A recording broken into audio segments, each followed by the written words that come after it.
Merci infiniment, frère Alain. Le Seigneur vous bénisse. Merci aussi pour la prière qui a été faite pour moi. Je n'ai plus besoin de prier parce que la prière a vraiment demandé à Dieu ce qu'il fallait faire pour que nous puissions passer un moment agréable, qu'il puisse nous donner de la nourriture qu'il faut. Alors, donc le thème que je vais échanger avec vous, que je vais partager avec vous, c'est abandonnons les vieux noms et portons les noms nouveaux. Alors, comme je disais tantôt au frère, je dis nos noms ne sont pas jolis, ne sont pas bons à voir et entendre. On porte de mauvais noms, de vilains noms que nous avons hérités de l'esclavage et même de la colonisation, et ces noms doivent être complètement changés et donc porter de nouveaux noms, de noms très beaux, parce que nous avons aujourd'hui la capacité de changer notre nom. Alors, ceci étant dit, il faut que nous essayions de comprendre ce que je veux dire par nom. Et par rapport à ça, on va donner quelques définitions sans aller en profondeur de certains termes tels que l'appellation. Donc, l'appellation, c'est le mot ou bien le son par lequel on peut désigner quelqu'un. Par exemple, Kofi, Bernard, Quadio sont des appellations. Par contre, le nom, c'est vraiment la nature de l'homme, c'est ce qu'il exprime, c'est sa beauté intérieure ou sa laideur intérieure. Le nom, c'est ce qui distingue un homme d'avec un autre homme. Donc, le nom, c'est vraiment l'identité de la personne.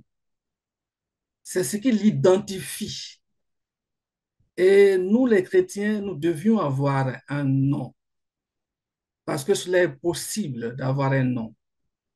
Donc, le nom, c'est donc de la nature intérieure qui s'exprime par des valeurs, qui s'exprime par des caractères, par un comportement. Et nous devions donc avoir ce nom. Et le nom est différent donc de l'appellation partant de cette définition.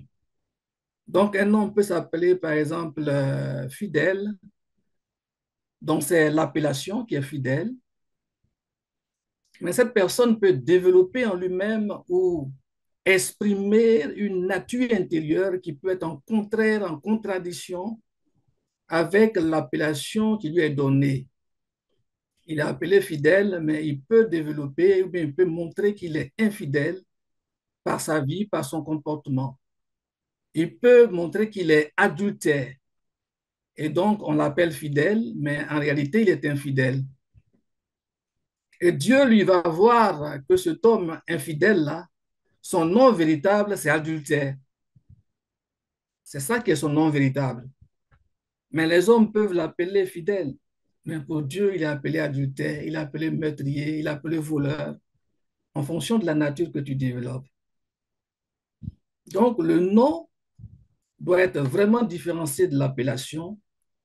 Et le thème qui nous concerne ici, c'est vraiment comprendre et chercher le nom que nous devions porter.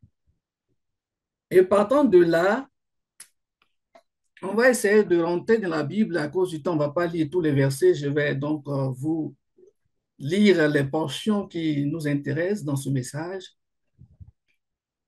Dans Genèse chapitre 13, versets 2 à 4, la Bible parle d'Abraham qui invoqua le nom de l'Éternel. Mais quel est donc le nom qu'Abraham invoquait quand il était en face de l'Éternel? On est d'accord que dans la Bible, le nom parfois est mis pour l'appellation.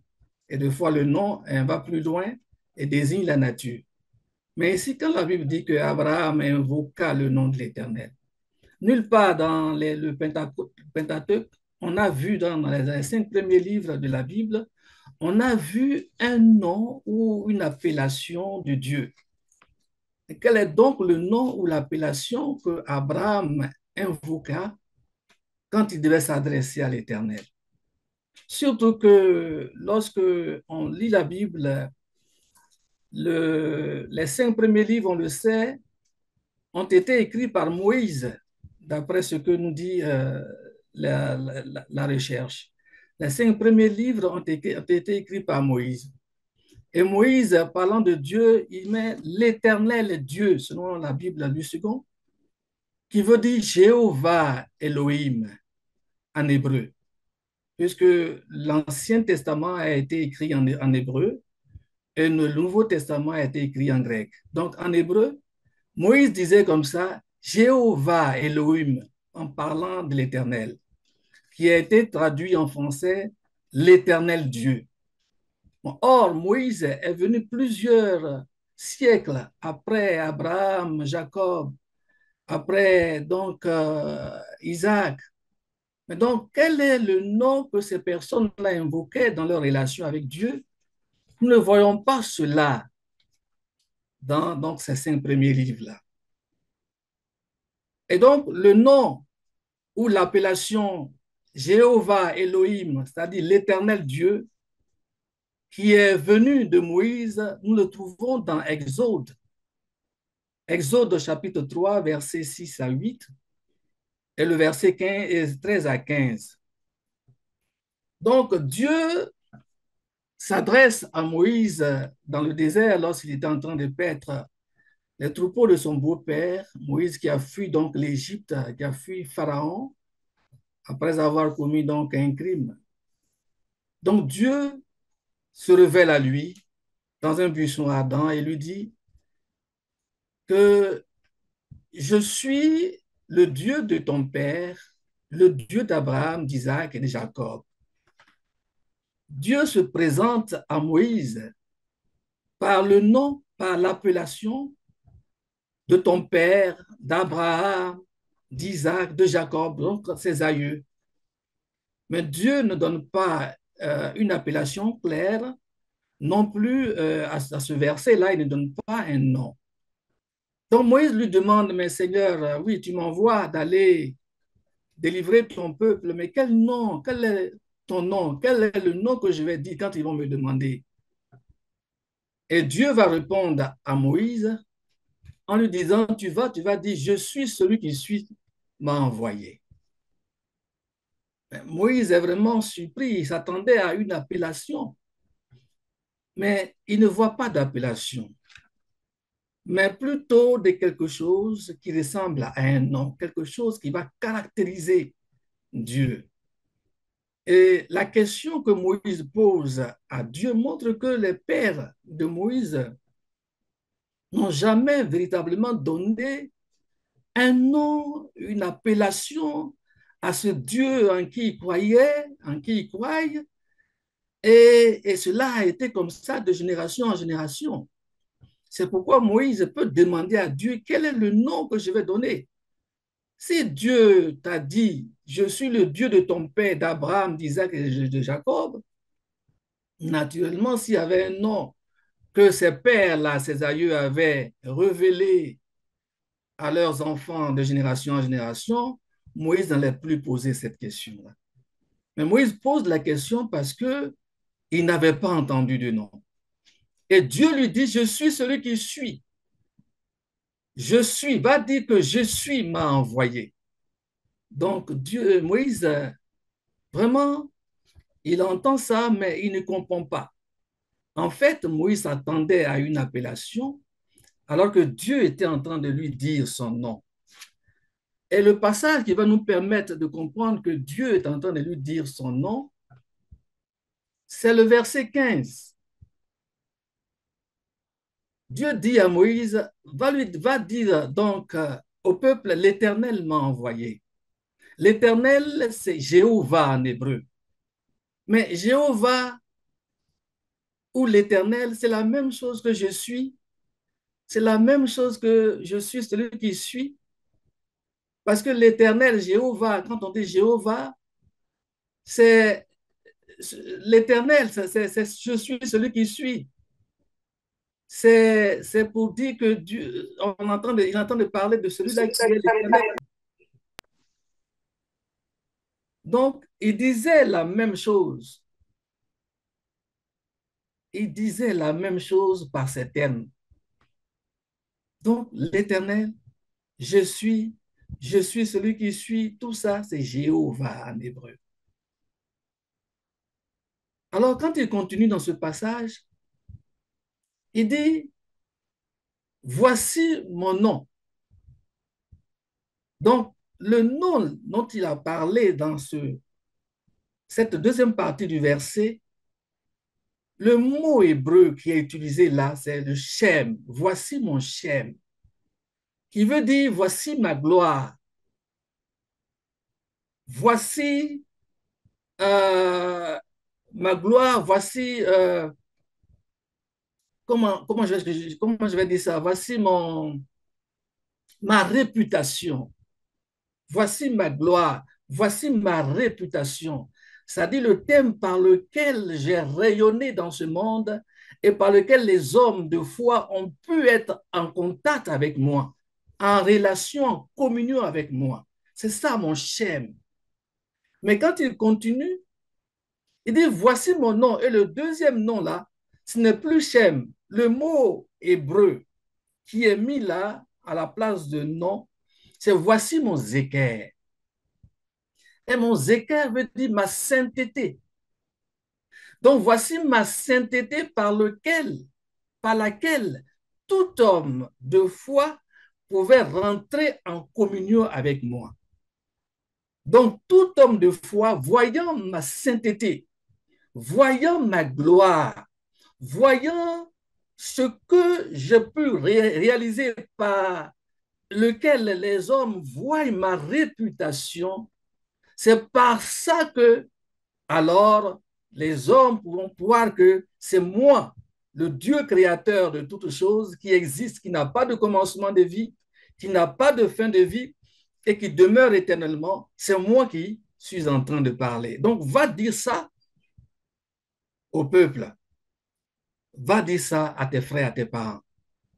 Que le Dieu d'Abraham, le Dieu d'Isaac, le Dieu de Jacob, celui qui a toujours été, qui n'a pas de commencement de vie, ni fin de vie, celui-là qui rayonne de par ses œuvres, qui est saint et parfait, c'est lui qui m'a envoyé, qui t'a envoyé vers eux, pour te dire que maintenant l'heure a sonné de pouvoir donc vous délivrer. Donc voilà le nom que le Seigneur a révélé à Moïse. Et bien que Moïse attendait à une appellation, Dieu lui révèle le nom. Et ce nom-là, dans Actes des Apôtres, chapitre 10, versets 34 à 35, nous fait comprendre que tous les hommes de foi répandus dans le monde entier, depuis la création jusqu'à aujourd'hui, qui ont été en relation avec Dieu par la foi, l'ont été au travers de ce nom-là. C'est-à-dire la reconnaissance de la seigneurie de Dieu, la reconnaissance du pouvoir de Dieu, la reconnaissance de la sainteté de Dieu, la reconnaissance de ce que Dieu est et de ce qu'il a fait. Lorsque tout homme de foi l'exprime en quelque lieu qu'il soit, Dieu l'écoute, Dieu l'exauce et Dieu rentre en relation avec lui. C'est pourquoi Actes des Apôtres, chapitre 10, versets 34 à 35, nous dit qu'en tout lieu, celui qui pratique la justice lui est agréable. Celui qui s'adresse à Dieu au travers de ce nom que Dieu lui révèle dans son cœur par la foi qu'il manifeste est agréable à Dieu et peut communier avec Dieu. C'est ainsi que ces hommes-là ont communié avec Dieu. Donc, nulle part, il y a une appellation précise de l'Éternel.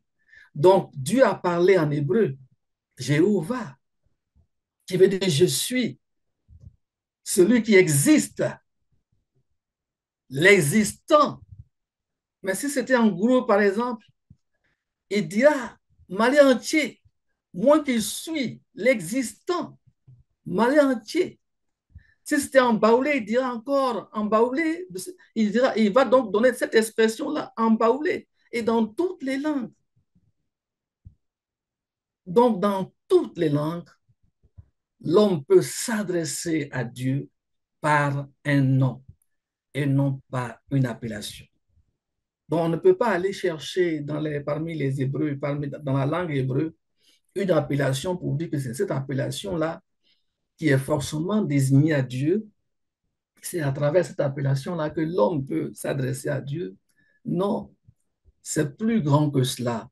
L'homme s'adresse à Dieu par le nom, par une compréhension de ce que Dieu est. Et nous pouvons même le voir quand Jésus a dit à ses disciples, qui dites-vous que je suis? Pierre a dit que mais tu es le Christ, le Fils du Dieu vivant. Cette révélation-là, c'est celle-là qui met en relation l'homme avec Dieu. C'est celle-là qui met en relation l'homme avec Dieu. C'est au-delà de l'appellation. Et nous pouvons même comprendre aussi, lorsque Jésus est venu, nous allons tout à l'heure en parler, quand il est venu, mais les disciples chassaient les démons au nom de Jésus. Donc, Paul va chasser les démons au nom de Jésus. Et donc, on a vu des exorcistes, les sept fils de Séva, qui, ayant vu Paul chasser les démons au nom de Jésus, se sont mis également à chasser les démons au Hein? nom de Jésus dans la vie d'un démoniaque. Et il s'adresse à ces démoniaques en disant, au nom de Jésus que Paul prêche, démon, quitte cet homme. Et le démoniaque, là, par le démon, dit à ces personnes-là, mais je connais Jésus, mais je connais Paul. Mais vous, qui êtes-vous? Je ne vous connais pas. Et la Bible témoigne que ce démoniaque-là s'est rendu maître d'eux jusqu'à les blesser et même les déshabiller, les rendre nus. Et c'est nus qu'ils ont fui, le démoniaque. Et pourtant, mais c'est le nom de Jésus qui a été prononcé. Mais pourquoi ce nom de Jésus peut être efficace et assez puissant lorsque c'est Paul et les disciples de Jésus convertis, mais ce n'est pas puissant lorsqu'il s'agit d'une autre personne? Donc, ce qu'on appelle nom de Jésus, en fait, c'est l'appellation de Jésus. Et cette appellation-là, ce n'est pas elle qui fait donc l'autorité dans la vie d'un chrétien, d'un enfant de Dieu. C'est plutôt le nom que Jésus a porté. Quand ce nom-là se réalise en toi, c'est là que, alors, tu reçois toute l'autorité de Dieu et d'agir sur les puissants des ténèbres et même sur tout. Donc, il est important que nous comprenions que nous devions avoir donc le nom et ne pas s'attacher seulement à l'appellation. Quel est donc le nom ou l'appellation que Jésus a eue? Nous savons que quand Jésus est né, on a appelé Jésus. C'était donc une appellation. Et Jésus, ça veut dire celui qui sauve, donc le sauveur. Et donc ça, c'est une appellation. Mais lui-même, il avait un nom. Et le nom de Jésus, c'est en fait le dernier Adam. Ou pour parler simplement, c'est Adam. Adam, ce n'est pas une appellation. Tout à l'heure, notre frère Memel nous a fait lire 1 Corinthiens 15, verset 45, qui parle du premier Adam et du dernier Adam. Mais Adam, ce n'est pas une appellation. Adam, en réalité, c'est un nom. Adam, c'est un être humain, sans péché. Quand Dieu l'a créé, il dit, il était bon. Donc, Adam, c'est la plénitude de l'amour, selon que Dieu a voulu créer ce être. Adam, c'est une capacité à communier avec Dieu. Adam, c'est un pouvoir qui reçoit de dominer sur toute la création. C'est un type de création que Dieu a eu à faire et lui a donné donc ce nom-là. quelque chose qui le distingue, qui le caractérise. C'est cette chose, cette beauté qu'il lui a communiquée. En cette beauté, il y a donc une intelligence qui le distingue des animaux, qui le distingue des plantes et qui lui permet d'être en communion parfaite avec le Seigneur, de l'écouter, de le voir, d'interagir avec Dieu et qui lui communique un pouvoir qui lui permet de même pouvoir désigner chaque animal et avoir de la domination sur chaque animal. C'est extraordinaire. C'est vraiment extraordinaire. Donc, ce nom-là, c'est ça qu'on appelle Adam. Dans Genèse chapitre 1, verset 27, on dit Dieu a créé Adam, il a créé l'homme. Donc, en version française, on dit Dieu a créé l'homme. Mais quand tu vas dans la version hébreu, à la place de l'homme, là, c'est Adam. Dieu a créé Adam à son image. Il le créa à l'image de Dieu. Ensuite, il dit, il créa l'homme dans la version française. Mais quand tu vas dans la version hébreu, on dit, il créa Zakar. Et Zakar, ça veut dire masculin. Donc, il créa Adam masculin. Ensuite, il dit, il créa la femme en version française. Mais le mot grec qui est utilisé, le mot, pardon, hébreu qui est utilisé, c'est nekeba. Je prononce tout ça en français, nekeba. Donc, nekeba qui veut dire féminin. Cela veut dire que Dieu dit, il crée Adam masculin et Adam féminin. Donc, le terme Adam, c'est un nom qui représente l'espèce humaine que Dieu a créée, en qui il a donné une capacité, un pouvoir. Il a tout mis en lui de sorte qu'il puisse interagir avec lui et dominer sur toute la création. C'est pourquoi dans Genèse chapitre 5, verset 1 à 2, il dit, lorsque Dieu créa l'homme, en version française, mais le mot qui est placé dans la version donc hébreu, c'est Adam. Donc, lorsque Dieu créa Adam, il le fit à la ressemblance de Dieu. On dit, il créa l'homme. L'homme en version française, mais dans la version hébreu, on dit, il créa Zakar. Et on dit, il créa la femme. En version française, c'est la femme en version hébreu, c'est Nekeba. Donc, il créa Zakar et Nekeba. Donc, Adam qu'il a créé au début du verset, il dit, c'est Adam-là, il est Zakar et il est Nekeba. On dit, il est béni. Il n'a pas dit le béni. On dit, il est béni et il les appela. On n'a pas dit, il l'appela, il les appela du nom, c'est-à-dire du shem d'homme. Ça veut dire du shem d'Adam, du nom d'Adam, lorsqu'ils furent créés. Donc, il appela l'homme et la femme du nom d'Adam, c'est-à-dire la nature qu'il a donnée à l'homme et la femme, là, cette nature, là, appelée non le Shem, qu'on appelle donc Adam. Donc, l'homme s'appelle Adam, c'est la nature que Dieu lui a communiquée qui est Adam. La femme aussi, elle est Adam, c'est la nature que Dieu lui a communiquée qui est Adam. Donc, ça, c'est le nom que Jésus a porté avant sa mort. C'est pourquoi 1 Corinthiens 15, verset 45 dit, le dernier Adam est devenu un esprit vivifiant.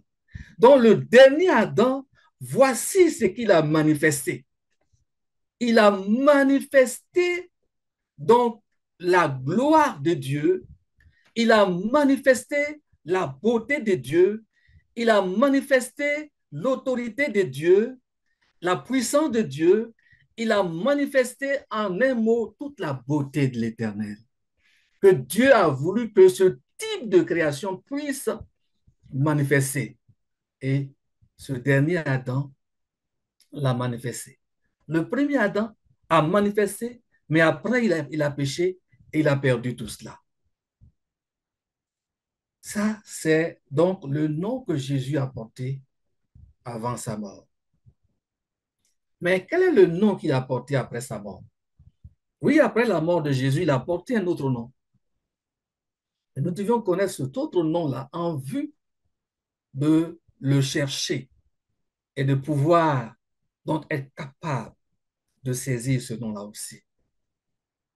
La Bible dit dans Hébreu, chapitre 1, versets 1 à 4, on n'a pas le temps de lire, mais je vais vous dire seulement la partie qui m'intéresse. On dit, devenu d'autant supérieur aux anges qu'il a hérité d'un nom plus insolent que le leur. Là, on dit que quand Jésus est ressuscité, il a été fait supérieur aux anges. Alors quand il n'était pas encore mort, quand il était encore vivant dans ce corps, dans son corps semblable à notre corps, la Bible dit qu'il a été fait inférieur aux anges. Mais quand il est ressuscité, il a été fait supérieur aux anges. Et ici, on dit que Dieu lui a donné, il a hérité. Donc, il a eu un nouveau nom qui est plus excellent que le nom des anges. Vous voyez, on dit plus excellent que le leur. Ça veut dire que les anges ont un nom. Tous les anges ont un nom. Et pourtant, les appellations des anges, il y en a de multiples. On en connaît plusieurs, mais par exemple, deux sont cités de manière remarquable dans la Bible. On dit par exemple, l'ange Gabriel est apparu à Marie. On dit par exemple, l'ange Michael est allé disputer le corps de Moïse. Donc, il y a des appellations des anges. Mais tous ces anges qui sont au service de Dieu ont un nom, un seul et unique nom. Ce nom-là, c'est la nature que le Seigneur a décidé de leur communiquer quand il les créait. La nature, la beauté intérieure qu'il a décidé de mettre en eux quand il les créait. Et cette beauté-là a une limite, ce pouvoir qu'il a mis en eux a une limite qui leur permet d'interagir avec Dieu dans une certaine limite. C'est ça qu'on appelle les anges. Et donc, ils ont un nom lié donc à cette appellation ange. La Bible dit que Jésus a eu le nom plus excellent, plus glorieux que le nom des anges. Dans Hébreu chapitre 2, verset 9, il dit, mais celui qui a été abaissé pour un peu de temps au-dessus des anges, Jésus, nous le voyons couronné de gloire et d'honneur à cause de la mort qu'il a soufferte. Donc Jésus a été couronné de gloire et d'honneur et Dieu lui a donné donc un autre nom. Quand on lit Philippiens chapitre 2, versets 5 à 11, alors le dernier passage donc, va nous dire, c'est pourquoi aussi Dieu l'a souverainement élevé et lui a donné le nom qui est au-dessus de tous les noms, y compris les noms des anges. Le nom qui est au-dessus de tous les noms. Ce nom-là, ce n'est pas l'appellation Jésus, c'est une nouvelle nature que Dieu lui a donnée. Et enfin, qu'au nom de cette nouvelle nature, donc au nom de Jésus, cette nouvelle nature de Jésus-là amène tous les êtres à se prosterner, à fléchir genoux devant lui, dans les cieux, sur la terre et sous la terre. Donc, le nom, cette nouvelle nature, doublée de capacité, d'intelligence, de possibilité de communion plus intense, de gloire, tous ces qualificatifs qu'on peut donc citer et que Dieu a donné à Jésus-Christ est appelé le nom nouveau de Jésus-Christ. Et c'est ce nom nouveau-là qui fait que tout genou peut fléchir dans les cieux, sur la terre, sous la terre, sur la mer, même dans la mer. Et ce nom-là nous est révélé dans l'Apocalypse, chapitre 5, versets 1 à 14. On n'a pas le temps de tout lire. On va seulement regarder le verset 12 et 13. Quand l'agneau a pris le livre et était capable de prendre le livre et d'en remplir les seaux, ce témoignage nous a été rendu. On dit l'agneau qui a été immolé est digne de recevoir la puissance, la richesse, la sagesse, la force, l'honneur, la gloire et la louange. Et le verset 13 nous dit, et toutes les créatures qui sont dans les cieux, donc on fait une relation avec Philippiens chapitre 2, versets 5 à 11 qu'on vient de regarder tout à l'heure, dans les cieux, sur la terre, sous la terre, sur la mer, tout ce qui se trouve ont rendu gloire et ont déclaré, oui, que l'agneau est digne de recevoir la puissance, la richesse, la sagesse, la force, l'honneur, la gloire et la louange. Voilà le nouveau nom de Jésus-Christ. Et dans ce thème-là, il y a toute la richesse spirituelle qui se trouve. Quand on parle de puissance, c'est le reflet de la gloire de cette personne-là, le reflet que lui procure sa richesse. Quand tu vois un lion, même si il n'a même pas encore attaqué, si tu n'as jamais entendu que le lion là, il est très dangereux, tu ne l'as jamais vu, mais quand tu le vois pour la première fois, tu sais que non, ce tête-là, il doit avoir une force terrible en lui. Tu trembles déjà, même il n'a pas encore bougé, tu regardes seulement, tu trembles. Quand tu vois un homme riche, de par sa richesse, il inspire le respect. Ainsi, Christ a reçu la puissance, le reflet qu'il dégage, le rayonnement qu'il dégage. Quand tu vois ça, toi-même, tu sais que c'est une autorité qui est là. Il a reçu la richesse. La richesse, c'est toute la nature de Dieu, toute la beauté intérieure de Dieu. Christ l'a reçu de manière parfaite. Au-delà de tout, il a reçu dans la plénitude. Il a reçu la sagesse. Mais la sagesse, c'est le fait que Christ puisse savoir toutes choses. Il est omniscient. Il sait toutes choses d'avance. Et cette capacité, cette qualité-là, mais lui confère de savoir des choses passées, de savoir les choses présentes et de savoir les choses à venir.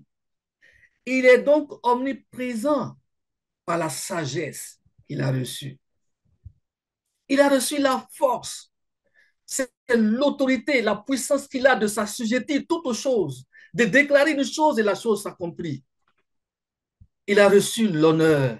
Il est digne de louange. Il est digne qu'on puisse le glorifier. Il a reçu la gloire. Il disait dans la prière sacerdotale, la prière de Jean chapitre 17, Père, glorifie-moi de la gloire que j'avais auprès de toi avant que le monde fût. La gloire, c'est le fait que Christ soit devenu mais immortel et incorruptible. C'est un niveau de gloire très élevé. Il a reçu d'être pleinement Dieu. Ce n'est plus Dieu qui s'est manifesté en chair, c'est Dieu dans sa plénitude. Il a reçu la louange. Tout homme qui voit ce nouveau nom de Jésus, mais l'adore et le sait. C'est ça la louange. Marche conformément à sa volonté, c'est ça la louange. Louer Dieu, ce n'est pas forcément chanter, mais c'est de vivre selon ce qu'on voit, ce qui a été révélé, qui devient une réalité pour nous, une quête chaque jour de ces richesses pour qu'elles deviennent une réalité en nous, une obéissance parfaite à sa parole. C'est ça, louer Dieu. Oui, en plus de cela, quand l'intérieur est rempli, la bouche va parler. Elle va parler par des cantiques, elle va parler par des paroles, ainsi de suite. Tout ça, c'est louange. Donc, tout ça, Dieu a donné ces richesses-là à Jésus-Christ.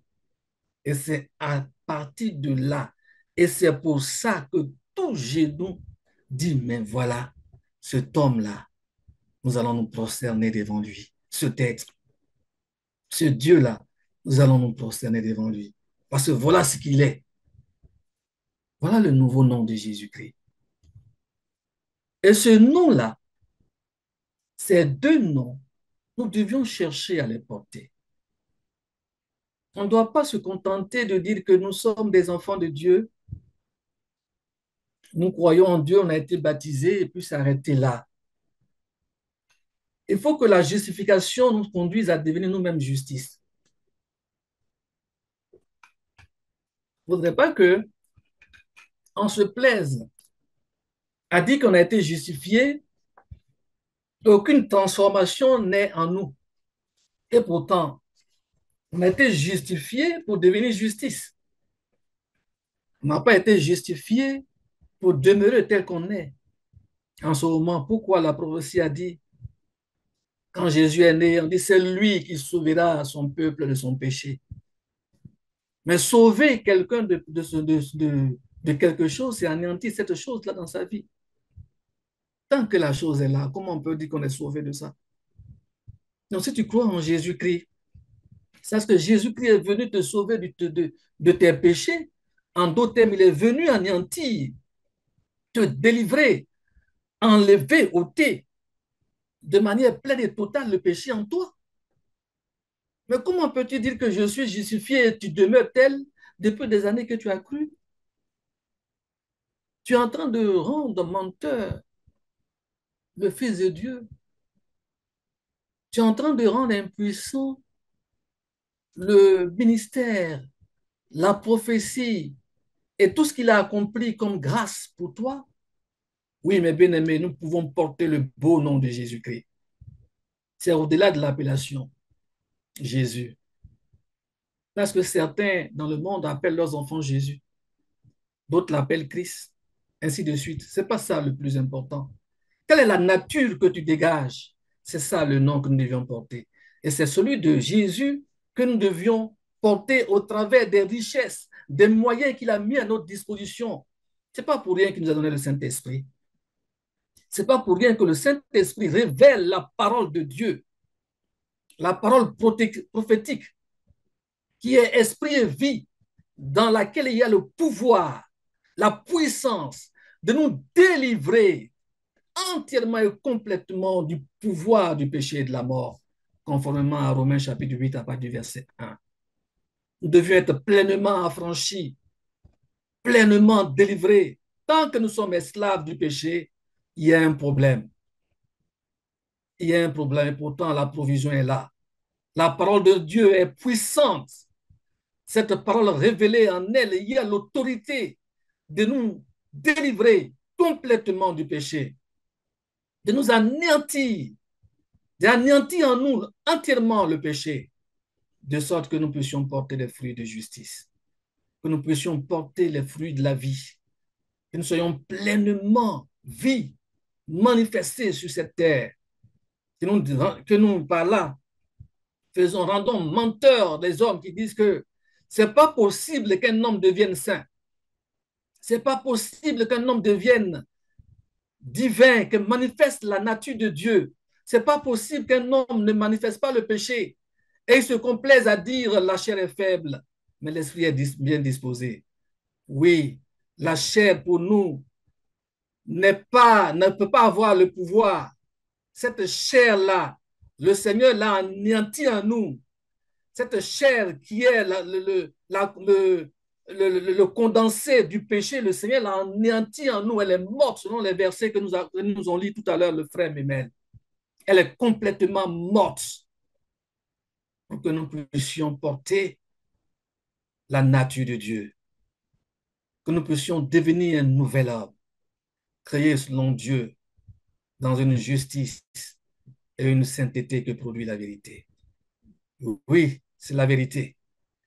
La Bible dit dans Ecclésias chapitre 7, verset 1, que la bonne réputation vaut mieux que le bon parfum et le jour de la mort que le jour de la naissance.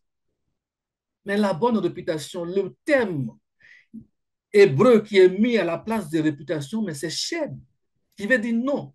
Pour dire le bon nom, le bon nom, le bon nom, la bonne nature,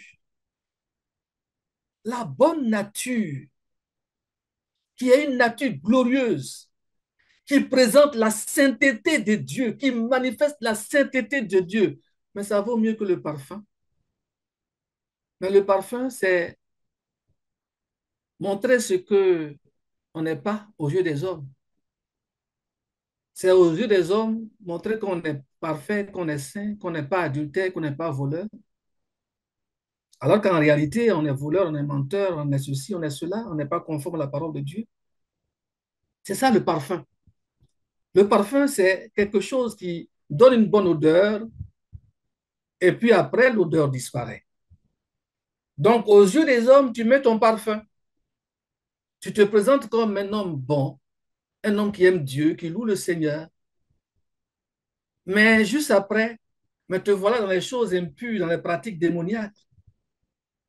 Alors, Dieu te dit, non, cherche à avoir le nom.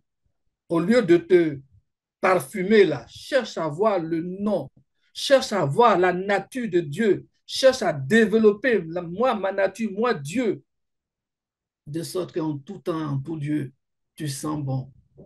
Et celui qui a un bon nom, il sent bon en tout temps et en tout lieu. Mais celui qui se parfume, il sent bon pour un petit temps. Mais après, l'odeur réelle de son corps apparaît. Et nous ne voulons pas avoir des odeurs de parfum. Nous voulons avoir l'odeur du nom véritable de Dieu. Le nom véritable de Dieu. Quand tu sens ton odeur, l'odeur est permanente. Permanente. C'est une odeur qui ne peut jamais s'effacer. Alléluia. Alléluia. Dans Jean chapitre 17, versets 6 à 12, Jésus priait et disait, je fais connaître ton nom aux hommes. Mais quel est le nom de Dieu que Jésus a fait connaître quand il était sur la terre? On n'a pas vu dans le Nouveau Testament une appellation que Jésus a dit, voilà l'appellation de Dieu. Mais quand il dit, je fais connaître ton nom, de quoi il veut parler? Mais bien sûr, il veut parler de la nature de Dieu qu'il a développée. Il pouvait dire aux Juifs, vous ne, vous ne verrez aucun péché en moi. Personne ne pourra m'accuser de péché. Il a vécu dans ce monde, dans la sainteté, dans la dignité, dans la pureté. C'est ça son nom. Il a vécu dans l'amour. Il a manifesté l'amour pour tous les hommes. C'est cet amour-là qui a fait qu'il allait à la croix pour nous. Sinon, il pouvait rester Dieu sans venir mourir pour nous. Pourquoi venir prendre notre bassesse, notre humiliation, être dans un corps, je vais dire misérable, en quelque sorte, un corps misérable. C'est le corps des hommes, nos corps là. C'est vraiment misérable. Jésus a pris ce corps pour venir manifester son amour pour nous, en vue de nous sauver. Donc c'est ça, le nom qu'il a révélé, qu'il a fait connaître à chacun de nous. Ainsi, quand il prie, il dit, Père Saint, garde en ton nom ce que tu m'as donné. Donc, les bien-aimés, on doit être gardé au nom de Jésus. C'est pas l'appellation Jésus-Christ là. C'est pas ça qui nous garde. C'est la nature de Jésus. Quand on nous couvre de cette nature-là, c'est celle-là qui nous garde. Mais quand tu n'es pas couvert, quand tu ne développes pas cette nature en toi, sache que le démon est à ta porte et est prêt à te dévorer. Ça lui dit résiste, résistez au diable et il fuira l'un de vous. Résister au diable, c'est résister par rapport au renoncement au péché. C'est par rapport au renoncement de notre nature morte. C'est ça, résister au diable. Résister au diable, ce n'est pas être là en train de dire au nom de Jésus, je te chasse. Au nom de Jésus, je te chasse. Pendant ce temps, ta vie crie fort contre toi que tu es un enfant du diable. Tu manifestes la nature du diable. C'est en ce nom, en cette nature de Dieu que nous sommes gardés et qui fait que nous allons devenir, que nous sommes un avec le Seigneur. Donc, nous devions porter le nom que Jésus a porté avant sa mort. Et 2 Pierre chapitre 2, versets 5 à 7, on va pas lire, nous présente un peu comment nous, qui sommes devenus enfants de Dieu par le rachat, par l'œuvre de la rédemption, l'œuvre de Christ, l'œuvre que Jésus a accomplie sur la croix. Le processus pour porter ce nom-là nous est indiqué dans 2 Pierre chapitre 2, versets 5 à 7. Et dit à la foi, on doit ajouter la vertu. On n'a pas le temps de commenter tous ces termes-là, mais un jour, il est important qu'on puisse commenter ces termes-là. On doit ajouter la vertu, à la vertu, la science, à la science, la tempérance, la patience, à la patience, la piété, l'amour fraternel, à l'amour fraternel, la charité. Voici le processus de la croissance d'un enfant de Dieu. Et telle doit être notre préoccupation. Mais beaucoup de chrétiens préoccupent pas de ces trésors qui forment, qui constituent le nom que Jésus veut qu'on porte, que Jésus lui-même a porté étant dans ce corps. Il se préoccupe plutôt d'autre chose et délaisse ces trésors, ces richesses qui ne peuvent pas être corrompues, incorruptibles, que le Seigneur nous a données. Bien-aimés, je veux nous encourager, nous tous, à rechercher jour après jour ces richesses-là. Parce qu'il est important que nous ayons ces richesses que Jésus avait étant dans ce corps. Alors, lorsque nous avons toutes ces richesses que le Seigneur avait avant donc sa mort, alors nous sommes élus. Nous sommes donc distingués pour pouvoir porter le nom de Jésus après sa mort. Quand Jésus est ressuscité, le nom qu'il a porté, dont on vient de parler, nous sommes donc à mesure de pouvoir porter cela. Ce n'est pas de la magie, mes bien-aimés. Ce n'est pas quelque chose qu'on peut seulement déclarer sans pouvoir être digne de porter. Je veux dire, il ne sert à rien de dire je suis un enfant de Dieu, je suis un enfant de Dieu, lorsqu'on ne cherche pas à porter ce nom que Jésus a porté avant sa mort. Ce nom qu'il avait porté étant dans ce corps, sur cette terre, tous les moyens nous sont donnés aujourd'hui pour que nous puissions les porter. Avant Jésus, c'était impossible. C'est pourquoi les Abraham, les Isaac et autres, tous ceux qui ont marché par la foi, ils n'avaient pas donc ces grâces, les moyens qu'il fallait pour donc dompter la chair, détruire la chair et porter la nature. Et Jésus a développé le dernier Adam. Il n'avait pas cette capacité parce qu'il n'avait pas le Saint-Esprit. Conformément à la mission qu'il a reçue quand Jésus l'a déversée sur nous, les croyants en lui. Eux, c'est vrai, l'Esprit se manifestait en eux, mais ils n'avaient pas cette mission. Jésus n'avait pas encore été glorifié. Aussi, Jésus n'était pas mort, son sang n'était pas versé, donc il n'avait pas l'adoption. Je veux dire, il n'avait pas la rémission du péché, le rachat du péché. Il n'avait pas cette grâce. De plus, Jésus a donné la parole, la vérité. Il n'avait pas cette révélation. Et le Saint-Esprit va révéler la parole prophétique. En elle, il y a le pouvoir de nous transformer comme dans un grain mort. Il y a ce qu'on appelle le germe Et quand ce germe est arrosé, alors le grain va pousser et donner par la suite des fruits. Et ils n'avaient pas cette capacité. Mais aujourd'hui, nous avons ça à notre disposition. Pourquoi donc le chrétien aujourd'hui ne porte pas les fruits de l'esprit? Et ces chrétiens font que les païens aujourd'hui se demandent, est-ce que l'homme peut vraiment être pur? Est-ce que Jésus-Christ est vraiment venu pour sauver? Ils se posent des questions. Puisque le païen ressemble au païen, le chrétien ressemble aujourd'hui au païen. Oui, mes bien-aimés.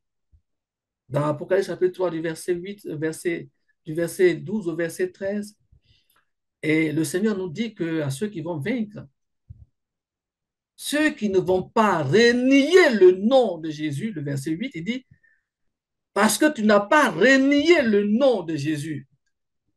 C'est la prophétie donnée à l'église de Philadelphie. Tu n'as pas renié le nom de Jésus.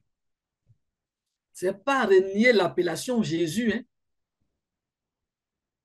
Ne pas renier le nom de Jésus, c'est manifester la nature que Jésus a manifestée étant dans ce monde. C'est ça. Quand tu ne manifestes pas ça, on dit que tu as renié le nom de Jésus. Plusieurs chrétiens ne peuvent même pas pardonner à leurs frères. C'est vraiment quelque chose d'horrible. Ton frère t'a blessé, tu ne peux pas lui pardonner. Ça reste dans ton cœur. Ça revient, ça revient. Si ça ne peut pas être effacé. Et le sang de Jésus est capable d'effacer tous les péchés. Pourquoi toi, ce péché-là résiste à l'autorité de Dieu, à la puissance du sang de Jésus? C'est parce que toi, tu ne permets pas au sang de Jésus d'agir. Tu as renié le nom de Jésus-Christ. Mes bien-aimés, travaille à ne pas renier le nom de Jésus. Et la Bible dit à ceux qui n'ont pas renié le nom de Jésus, Dieu dit, le verset 12 à 13, il dit, je vais leur donner mon nom nouveau. Après avoir donné tous les autres noms, il dit, je leur donnerai mon nom nouveau. Ils vont porter mon nom nouveau. Ils vont devenir esprits vivifiants. C'est un terme qui désigne le nom nouveau de Jésus. Esprit vivifiant. Bien-aimés, travaillons à porter le nom que Jésus a porté avant sa mort, afin de porter le nom qu'il a porté après sa résurrection. Et Romains 6, verset 5 nous dit clairement, le frère Memel nous a lu tout à l'heure certains versets au niveau de Romains chapitre, je pense chapitre 6 ou chapitre 8, mais le chapitre 6, verset 5 nous dit, en effet, si nous sommes devenus une même plante avec lui par la conformité à sa mort, nous le serons aussi par la conformité à sa résurrection. C'est une parole qui doit nous encourager à être conforme avec lui, être conforme à sa mort. Ça ne veut pas dire prendre une croix en bois, aller à un endroit qu'on peut appeler Golgotha pour se faire crucifier. Non. Ça veut dire que notre vieil homme doit mourir et être crucifié en Christ. Donc, on doit manifester une vie nouvelle qui est la vie du nouvel homme. Et cette vie de nouvel homme, c'est ça Adam, le dernier Adam, ou Adam avant le péché. Quand on manifeste cette nature-là, elle est pleine de puissance, d'autorité, nous conduit à la domination de toutes choses, même les démons nous sont soumis. Alors,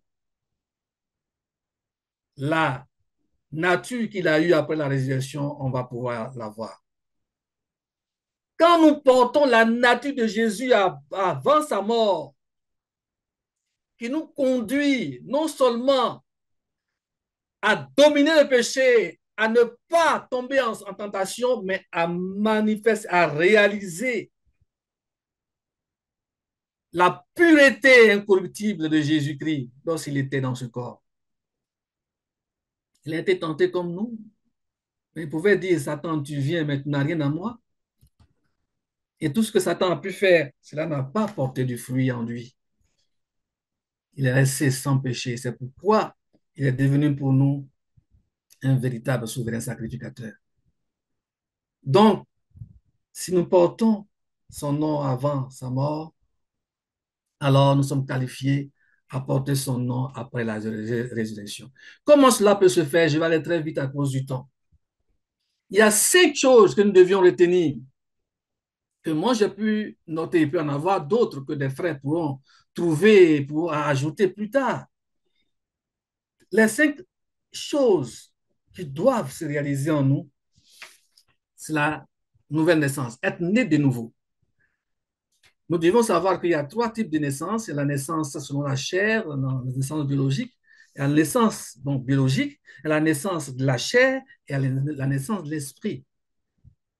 Alors, le principe qui va nous permettre de bien distinguer tout ça, ça se trouve au verset 6 de Jean chapitre 3. Il dit, ce qui est né de la chair est chair, ce qui est né de l'esprit est esprit. Ça veut dire quoi? Si tu es né de la chair une première fois et qu'on te dit qu'il faut naître de nouveau de la chair, tu dois naître de nouveau de la chair. Tu ne peux pas naître une première fois de l'esprit, de la chair, et puis on va dire qu'il faut naître de nouveau de l'esprit. Non. Si tu es né une première fois de la chair et qu'on te dit qu'il faut naître, alors tu nais de l'esprit, mais tu n'es pas de nouveau de l'esprit. Si on dit tu nais de nouveau, c'est parce que tu as eu une première naissance de l'esprit. Donc ici, Nicodème, quand Jésus lui dit de naître de nouveau, il s'est dit, mais, mais je suis déjà né physiquement. Vais-je rentrer dans le ventre de ma mère pour naître encore? Et là, il avait raison, puisqu'il est né physiquement. S'il doit naître de nouveau physiquement, il faut qu'il rentre dans le ventre de sa mère. Or, Jésus ne parlait pas de cette naissance physique par laquelle il faut naître de nouveau, mais il parlait d'une naissance spirituelle. Et l'homme est né une première fois de l'esprit dans le jardin d'Éden lorsque Dieu a soufflé dans les narines d'Adam. On dit Adam est devenu un être vivant. Cet être vivant-là, il est né d'une puissance, une grande puissance qui est descendue en lui. Lorsque Dieu a soufflé dans les narines, tout a changé, tout a été transformé en lui. Il est devenu un être vivant. Cela ne dépend ni de lui, mais de la puissance qui est rentrée en lui. C'est cette puissance-là qui a fait qu'il est devenu Adam. Mais quand il est mort, quand il a commis le péché, on dit qu'il est né de la chair une première fois. Cette naissance de la chair, c'est également une puissance démoniaque qui est descendue en Adam et qui a tout confondu, qui a tout bouleversé et qui a fait que les vertus, toute la nature adamique qui avait été mise en lui, tout cela a été complètement modifié, transformé et perdu. C'est une force qui est descendue en lui et qui le contrôlait désormais. Il n'était plus la même personne. C'est pas force, c'est pas comme on pouvait dire, certains vont dire, il a mangé le fruit défendu. Non, c'est une puissance. Par ce tact qu'il a posé, par ce fruit qu'il a mangé, le fruit, on peut le définir, hein, pour le moment, il n'est pas question de parler de ça, mais c'est une puissance qui est descendue en Adam et qui a transformé toute sa nature. Lui-même était surpris de se voir au point qu'il a fui Dieu. Il a vu qu'il n'était plus la même personne. C'est la puissance de la mort qui est rentrée en lui. Il a séparé de manière puissante, qui l'a séparé de la communion avec Dieu, qui l'a séparé de la source de vie, indépendamment de sa volonté. C'est ça la première naissance de la chair. Donc, quand Jésus dit à Nicodème qu'il faut naître de nouveau, il était en train de lui dire qu'il faut naître de nouveau de l'esprit. Il faut qu'une puissance revienne, descende en toi et fasse en sorte que tu reçoives la capacité de devenir pleinement le Adam que tu as perdu. C'est ça, naître de nouveau. Naître de nouveau, c'est au-delà d'être baptisé d'eau. C'est vraiment recevoir une puissance qui fait que quand tu l'as reçue, mais tu n'es plus la même personne. Et cette puissance, on la reçoit par le Saint-Esprit. Quand le Saint-Esprit vient en toi, ta vie est bouleversée, mes frères. Pour ceux qui ont été baptisés ou qui ont reçu le Saint-Esprit, ils peuvent le témoigner. Le jour où tu reçois le Saint-Esprit, tu es complètement bouleversé. Les repères changent de manière drastique. Toi, par exemple, qui pouvais voir les études comme étant le but à atteindre, là où tu pouvais devenir quelqu'un, tu peux regarder les études comme de la boue et te tourner à 180 degrés de ces choses-là et regarder uniquement à Dieu et voir que Dieu est ton bonheur, est ta réussite, est ta vie. Il y a quelque chose qui se passe en toi où tu es prêt à abandonner tous ceux qui veulent mettre un frein entre toi et ce Dieu qui venait de se manifester en toi par la puissance du Saint-Esprit. Et cette puissance te conduit à haïr le péché et à être transformé, à vouloir changer, à te consacrer aux choses spirituelles, à vouloir les dévorer, les manger. Tu peux veiller toi seul pour lire la Bible, pour prier. Désormais, chose que tu ne pouvais pas faire avant. Mais bien aimé, naître de nouveau de l'esprit, ce n'est pas quelque chose qu'on peut dire, on peut prononcer à la légère. Ce n'est pas dire je suis né de nouveau, alors que rien n'a changé en toi. Quand on est né de la chair, c'est une puissance qui est venue en nous, qui nous a désorganisés. Nous sommes devenus esclaves de cette puissance. Pour que nous puissions en être délivrés, il faut une autre puissance qui vient en nous et qui détruit, qui désarme, qui affaiblit cette puissance de la chair. Ce n'est pas le verbe, c'est une réalité. C'est pourquoi la Bible dit à ceux qui l'ont reçu, elle a donné le pouvoir. Un pouvoir a été donné aux personnes qui reçoivent Jésus, qui reçoivent le Christ, à pouvoir naître de nouveau. La nouvelle naissance, plusieurs des chrétiens doivent l'avoir aujourd'hui. Il y a beaucoup de personnes qui disent qu'ils sont chrétiens, mais en réalité, ils ne sont pas nés de nouveau. Ils sont venus à Christ pour des raisons données, ils sont restés, mais ils n'ont pas connu la nouvelle naissance. Nous devions naître de nouveau. La deuxième chose, c'est de rechercher la bénédiction spirituelle, qui est une bénédiction prophétique. Dans Nombre chapitre 6, versets 23 à 27, la Bible disait comme ça que une manière que Dieu a révélée à Moïse pour bénir le peuple. Même le verset 27 nous révèle quelque chose. Il dit, c'est ainsi que tu écriras mon nom sur les enfants d'Israël. Le temps ne nous permet pas de lire ce passage. Mais il dit, quand tu vas lire le Nombre 6, verset 23 à 27, le verset 27 dit, Dieu dit à Moïse, c'est ainsi que tu mettras mon nom sur les enfants d'Israël.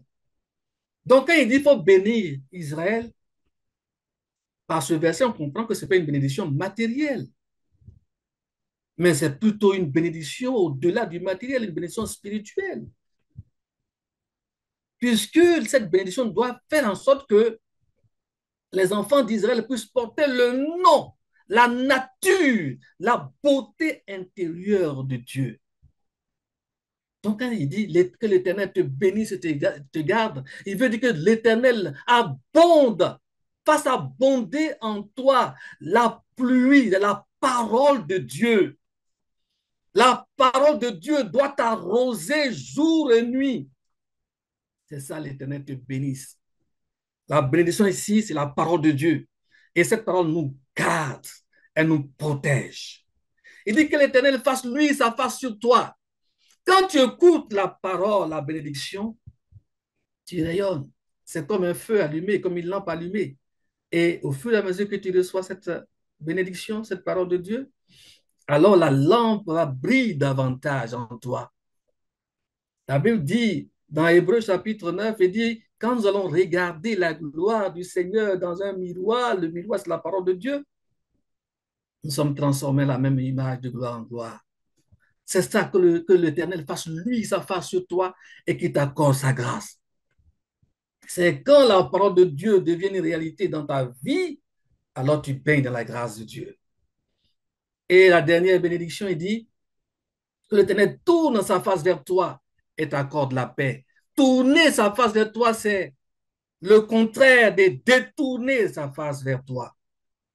Or, détourner, c'est le péché qui amène Dieu à se détourner de nous, mais la grâce que nous recevons par la bénédiction de la parole de Dieu, par le fait que la vie de Dieu abonde en nous, la face de l'Éternel est constamment tournée vers nous. Et quand même un péché vient à nous surprendre, alors il est bon, il est juste de nous les pardonner et pour que nous puissions continuer la marche, délaisser ce péché et continuer la marche. C'est pourquoi il dit, et qu'il te garde, il te donne la paix. Tu seras constamment dans la paix. Le péché ne peut pas te trouver, tu seras constamment dans la paix. La troisième chose, il dit, être attentif à la parole de Dieu, avoir soif. La parole de Dieu, c'est la parole prophétique. Cette parole prophétique de Pierre nous le dit, chapitre 1, verset 16 à 21, il dit qu'on doit être attentif. On doit prêter attention à la parole prophétique. Plusieurs des enfants de Dieu n'aiment pas aujourd'hui la parole de Dieu. Ils n'aiment pas la prière. Ils n'aiment pas la parole de Dieu, ils n'aiment pas la prière. Quand la parole de Dieu sonne, ils sont fatigués, ils dorment, ils sont dérangés en eux-mêmes. Ils préfèrent les temps de louange. Ils préfèrent les temps où on ne parle pas de la parole de Dieu. Et pourtant, on doit prêter attention à la parole prophétique. Pourquoi? Parce que cette parole prophétique nous donne l'esprit de la prophétie qui est le témoignage à rendre de Jésus. Dans Apocalypse chapitre 19, verset 10, il dit ceci, je vais lire ça rapidement. Apocalypse chapitre 19, Apocalypse chapitre 19, le verset 10 nous dit ceci, et je tombais à ses pieds pour l'adorer, mais il me dit, garde-toi de le faire, je suis ton compagnon de service et celui de tes frères qui ont le témoignage de Jésus-Christ. Adore Dieu, car le témoignage de Jésus-Christ dans la version seconde est l'esprit de la prophétie. J'aime bien cette version. Le témoignage de Jésus, le témoignage à rendre de Jésus, c'est ça qu'on appelle l'esprit de la prophétie. Quand tu reçois la parole prophétique, elle transforme ta vie et ta vie rend le témoignage à Jésus que Jésus est vrai. Il est mort, il est ressuscité, il vit éternellement et vraiment il est venu accomplir une mission de sauver l'homme du péché. Voici, j'en suis un exemple. Voici, ma vie témoigne. C'est ça, le témoignage qu'on doit rendre de Jésus-Christ, qui est l'esprit de la prophétie que donne la parole prophétique. La quatrième chose, c'est ne pas se relâcher dans son travail. Comme le dit Psaume 18, versets 9 à 10, il dit, celui qui relâche dans son travail, il est ami, il est frère de celui-là qui détruit. Relâcher dans son travail, c'est ne plus de prendre garde à la parole prophétique, ne plus écouter, ne plus entendre les bénédictions de Dieu. C'est ne plus s'attacher, de se consacrer aux choses spirituelles. Ce n'est plus prier, tout ça, c'est relâcher dans son travail. Alors, je vous invite à regarder la fourmi dans Proverbe chapitre 6, versets 6 à 11. Comment la fourmi travaille jour et nuit. Lui qui n'a pas de qui n'a pas de directeur, qui n'a pas de maître, mais lui, il travaille jour et nuit. Je vous invite à regarder le chant du paresseux, celui-là qui a commencé un travail et il n'a pas pu continuer. Comment ce chant-là est devenu? Mais nous ne devions pas être des paresseux, devions des gens courageux et nous devions travailler comme la fourmi. Et le dernier point, c'est prier sans cesse. Il faut prier. Le chrétien doit prier, même si le temps nous permet aujourd'hui, nous empêche aujourd'hui de nous asseoir pendant 1 heure pour faire prière, parce que le matin, on doit aller au travail, on doit faire ceci. Mais la prière, ce n'est pas quand on reste 1 heure du temps en train de prier qu'on appelle prière. À chaque instant, dans la voiture, tu peux donner des paroles à Dieu. Tu peux glorifier le nom du Seigneur.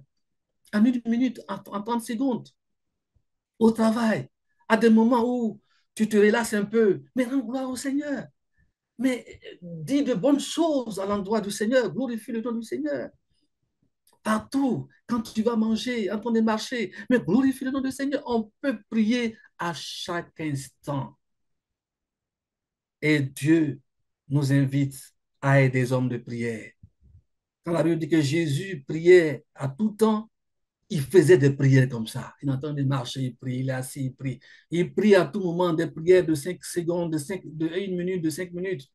Et il continue, ainsi de suite. Mes bien-aimés, prions sans cesse. Voici les 5 éléments que nous devions faire pour porter, pour marquer le nom de Jésus-Christ en nous.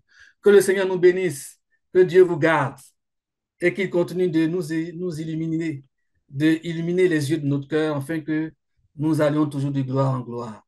Merci. Amen. Amen.